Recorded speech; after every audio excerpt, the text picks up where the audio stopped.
በዚያን ቀን በስሜ ትለምናላችሁ፣ እኔም ስለ እናንተ አብን የምለምን አይደለሁም። በልጁ ሞት ታረቅን የሚል ቃል አለ። ይቅር ይለናል። ምን ስናረግ? ስንናዘዝ። ምን ስናረግ? ንስሐ ስንገባ። ኢየሱስ ክርስቶስ በአብ ቀኝ አየሁት ይላል። ሁላችን በክርስቶስ የፍርድ ወንበር ፊት እንቆማለን ይላል። አሁን ይሄን ኢየሱስን ማስተዋወቅ ያሳፍር፣ በጣም የሚያሳፍር።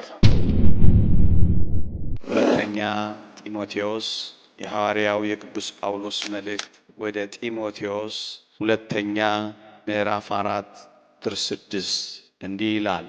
በመስዋዕት እንደሚደረግ የኔ ሕይወት ይሰዋልና የምሄድበትም ጊዜ ደርሷል። መልካሙን ገድል ተጋድያለሁ፣ ሩጫውን ጨርሻለሁ፣ ሃይማኖትን ጠብቄያለሁ። ወደፊት የጽድቅ አክሊል ተዘጋጅቶልኛል። ይህንም ጻድቅ ፈራጅ የሆነው ጌታ ያን ቀን ለእኔ ያስረክባል። ደግሞ መገለጡን ለሚወዱት ሁሉ እንጂ ለእኔ ብቻ አይደለም ይላል። የተወደደ መድኃኒታችን ኢየሱስ ክርስቶስ ሰውን ለማዳን ለብቻዋ ንጽሕት ድንግል ከምትሆን ከእመቤታችን ከቅድስት ድንግል ማርያም ቤዛ ካሳ ሆኖ ሊያድነን ሲመጣ ከኃጢአት በቀር ዘንበለ ኃጢአት ባሕቲታ ይላሉ አባቶቻችን። ከኃጢአት በቀር በነገር ሁሉ እንደኛ የተፈተነ ነው ተብሎ ተጽፏል። ሃይማኖተ አበው ዘዮሐንስ ምን ይላል? የሰውነትን ሥራ ፈጽሞ አይሻውም ይላል። ከመቼ በኋላ?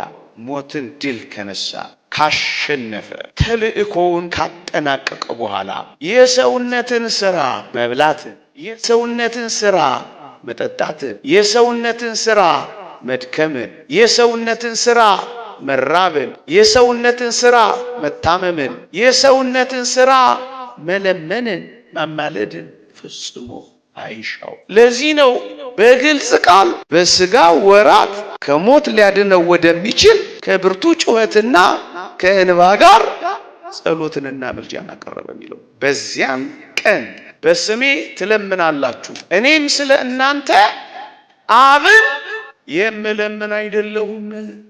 ሰው በሆነበት ወራት በእኛ ተገብቶ ይህን ሰርቶታል። እኛ ልንሰራ ያልቻለውን አድርገውታል። ከዚያስ በኋላ ልመና፣ ጸሎት፣ ምልጃ፣ መቃተት የለበትም። ለዚህ እኮ ነው ኦርቶዶክሳዊት ቤተ ክርስቲያን ድል ከነሳ በግርማው ቀኝ ከተቀመጠው በኋላ እንዲህ ባለ ሥራ ስለማይኖር ነው ኢየሱስ ክርስቶስን አማላጅ ማትለው። እዩ በግልጽ ቃል በስሜ ትለምናላችሁ እኔ አደርገዋለሁ ነው ያለው። መንፈስ ቅዱስ ከወረደላችሁ በኋላ በአካል የምታዩትና የሚያያችሁ ኢየሱስ ክርስቶስ ዳግመኛ ያስታርቀናል እንዳይመስላችሁ። አያስፈልጋችሁም ወገኖቼ።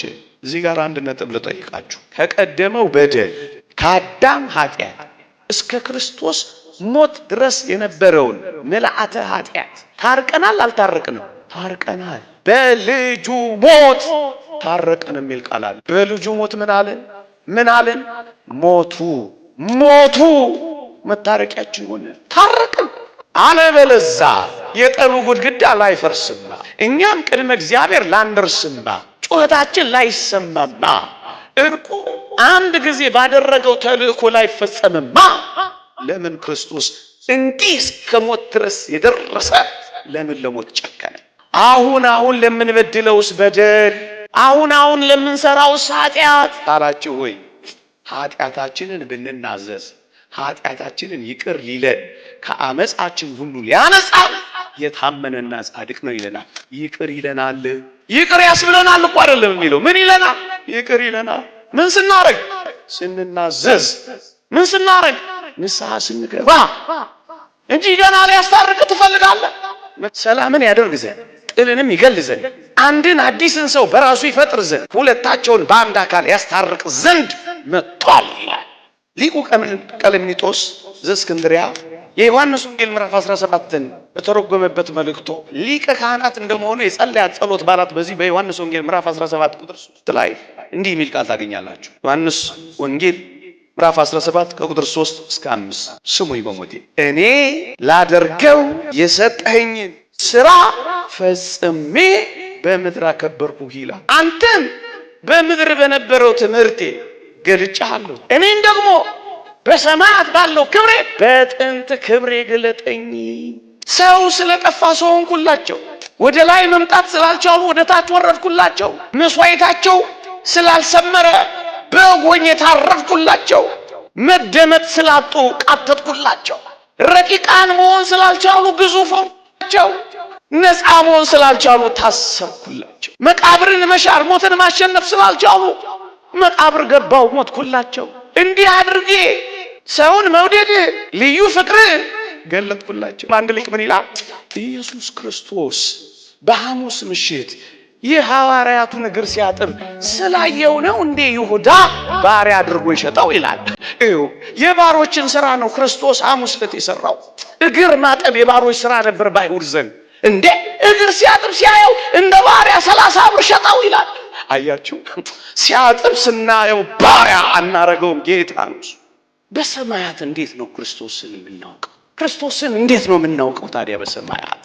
እንደ እግዚአብሔር ቃል አንብብላችሁ ሁለተኛ ቆሮንቶስ መልእክት ምዕራፍ 5 ቁጥር 16 እንደዚህ ይላል፣ ወደ ሰማያት ከሄደ በኋላ በዘመነ ስጋዊው ይሰራ እንደነበረው አይደለም አሁን የምናውቀው። እና እንዴት ነው? እንዲህ ይላል ቅዱስ ጳውሎስ፣ ስለዚህ እኛ ከአሁን ጀምሮ ማንንም በስጋ እንደሚሆን አናውቅ። ክርስቶስንም በስጋ እንደሆነ ያወቅነው ብንሆን እንኳን አሁን ግን ከእንግዲህ ወዲህ እንደዚህ አናውቀው። የሐዋርያት ሥራ ምዕራፍ 7 ቁጥር 59 ምዕራፍ 7 ቁጥር 59 ቅዱስ እስጢፋኖስ ሲወገር አንድ ምስጢር ተገለጠለት።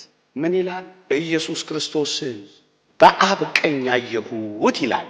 ቅዱስ እስጢፋኖስ እየተወገረ ነው። ከዚያ ቅዱስ እስጢፋኖስ ምን ብሎ እንደለመነ ምን ብሎ እንደጸለየ ላሰማችሁማ በሞቴ እንዲህ ይላል። እስጢፋኖስም ጌታ ኢየሱስ ሆይ ነፍሴን ተቀበል ብሎ ሲጠራ ይወግሩት ነበር። ተንበርክኮም ጌታ ሆይ ይህን ኃጢአት አትቁጠርባቸው ብሎ በታላቅ ድምፅ ጮኸ ይላል። ምን አትበልባቸው? አትቁጠርባቸው። ለምንላቸው፣ አማልዳቸው፣ ባክህ ሊቀ ካህናታችን ነውና አገልግላቸው ያለ እንዳይመስልን ይህን ኃጢአት ምን አትበልባቸው? ይቅር የሚል የሚቆጣጠር የሚምር የሚፈርድ መሆኑን እኮ የገለጠልን በሰማያት ነው። ለምን? በዙፋኑ ላይ ነው ያየው። በዙፋን የሚቀመጥ እኮ ኦርቶዶክሳውያን ባለ መንግስት እኮ ነው በዙፋን የሚቀመጥ። ፈራጅ እኮ ነው በዙፋን የሚቀመጥ። ላስታውሳችሁ፣ እኛ ሁሉን ትተን ተከተልን። ታዲያ ምን ትሰጠናል አሉት ሐዋርያት ጌታን በወንጌል ምን አላቸው? በ12ቱ ነገድ ላይ ዙፋን ላይ ትቀመጣላችሁ ካላቸው በኋላ ትፈርዳላችሁ። ሁለተኛ ቆሮንቶስ መልእክት ምዕራፍ 5 ቁጥር 10 ላይ ሁላችን በክርስቶስ የፍርድ ወንበር ፊት እንቆማለን ይላል። እደግመዋለሁ፣ ሁላችን በክርስቶስ የፍርድ ወንበር ፊት እንቆማለን። አያችሁ፣ የፍርድ ወንበር ክርስቶስ ተቀምጧል። አዎ ይኸው አነበብኩላችሁ። ምን ላይ ተቀምጧል? የፍርድ ወንበር ላይ። እኛስ በፍርድ ወንበሩ ፊት ወደፊት እንቆማለን። ክርስቶስስ የፍርድ ወንበር ላይ ተቀምጧል። ከፍርድ ወንበር ላይ ምልጃ ይወጣል ብላችሁ ትጠብቃላችሁ? የለም። እንደ ኢትዮጵያ ቤተክርስቲያን ወንጌል የሚያነባለ ተንቀጥቅጦ ድባብ ጥሎ መብራት አብርቶ 1825 ጊዜ በላይ በዓመት ወንጌል የሚነበብበት አለ። አልሰማ ብለን ነው እንጂ አልገባችሁ ብሎን ነው እንጂ 365 ቀን ሳይቋረጥ ወንጌል የተዘረጋባት ወንጌል የሆነች ቤተክርስቲያን እንደዚህ ቤተክርስቲያን አለች። የመጀመሪያው የእጅ ጽሑፍ ወንጌል የአባ ገሪማ የተገኘው ኢትዮጵያ ውስጥ አይደል? አሁን ይሄን ህዝብ ኢየሱስን ማስተዋወቅ ያሳፍር፣ በጣም የሚያሳፍር። ኢየሱስ ጌታ ነው፣ ለሷ ሰበር ዜናዋ ነው። የጌታዎች ጌታ እያለች ተደፍታ የምትውልለት የምታመልከውን ቤተክርስቲያን እና ሌላውን ማስተዋወቅ ሲያቅት ፕሮስቲኒቲዝም ይሉታል። መንጋ መስረቅ ነው ይሄ። የክርስቶስን መንጋ መስረቅ ነው። በክርስቶስ ያመነውን የተጠመቀውን የቆረበውን እውነተኛውን ኦሪጂናሉን ፎርጅድ ማድረግ ይቻላል። መጽሐፍ ቅዱስ ለዚህ እኮ ነው አውሮፓ ሂድ መጽሐፍ ቅዱስ ታያለህ ታነባለህ፣ ኢትዮጵያ ሂድ መጽሐፍ ቅዱስ ታያለህ የሚሉት እኮ ለዚህ እኮ ነው። በመስቀል ላይ መከራ ሲቀበል እንኳን ምን እንደተባለ ላንብብላችሁ። እንኳን በሰማያት ትንቢተ ሚክያስ ምዕራፍ 5 ቁጥር 1 ላይ የእስራኤልን ፈራጅ ጉንጩን በበትር ይመታሉ ይላል። የእስራኤል ምን ጉንጩን የተመታው ፈራጁ ነው። ለዚህ እኮ ነው ቅዱስ ቄርሎስ ቅዱስ አትናቴዎስ የነቢዩ የኢሳይያስን ትንቢት በተረጎሙበት አንቀጽ በሃይማኖተ አበው ማንበብ ትችላላችሁ። መልአክ አይደለም፣ አማላጅ አይደለም፣ እርሱ ራሱ መጥቶ ያድናቸዋል የሚለውን አማላጅ አይደለም ተብሎም አይጠራም። እርሱ ራሱ መጥቶ ያድናቸዋል። ማን? ፈራጁ የእግዚአብሔር ቸርነት የእመቤታችን የቅድስት ድንግል ማርያም አማላጅነት የቅዱሳን በረከት ረድኤት በሁላችንም ላይ ትሆንልን።